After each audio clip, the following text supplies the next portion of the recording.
ఒకప్పుడు Tony Blair వచ్చినా, bill gates వచ్చినా, విదేశీ పర్యాటకులు ఎవరు వచ్చినా ఆనాటి ముఖ్యమంత్రులు వాళ్ళను పాలమూరు జిల్లాకు తీసుకొచ్చేటోళ్ళు.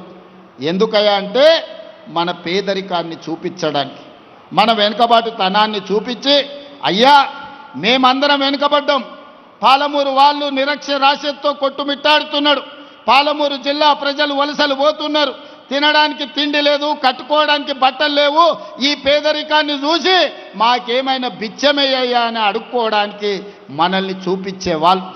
ఇది ఎంత బాధాకరమైన విషయమో ఒక్కసారి ఆలోచన చెయ్యండి. పేదరికాన్ని చూపించడానికి ప్రభుత్వం గ్రాంట్స్ అడగడానికి పాలమూరు జిల్లాను ఒకనాడు చూపించేది. ఇక ఏమాత్రం ఇది సహించరానిది. మన పేదరికం కాదు, మన అభివృద్ధిని చూపించాలి, మన చదువులను చూపించాలి, మన విజ్ఞానాన్ని చూపించాలి, మనం కట్టుకున్న ప్రాజెక్టులు చూపించాలి.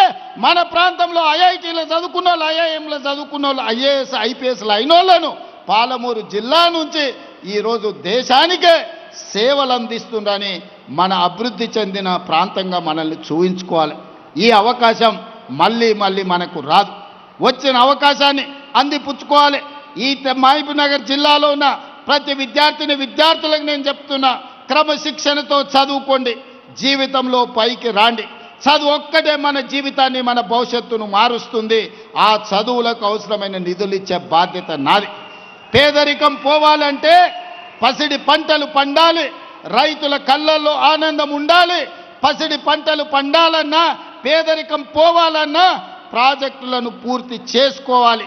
అందుకే ఈనాడు పాలమూరు రంగారెడ్డి ఎత్తిపోతల పథకాన్ని, ఈనాడు ఎస్ఎల్బిసి పథకాన్ని, ఈనాడు మక్తల్ నారాయణపేట కొడంగల్ ఎత్తిపోతల పథకాన్ని, లేకపోతే జూరాలలో పెండింగ్ ఉన్న పనులను అన్నిటినీ పూర్తి చేయడానికి, ఆర్డిఎస్ ప్రాజెక్టును పూర్తి చేయడానికి, ఆ పెండింగ్ పనులను అన్నిటిని కూడా పూర్తి చేసే బాధ్యత ఈ ప్రభుత్వం తీసుకుంటుంది.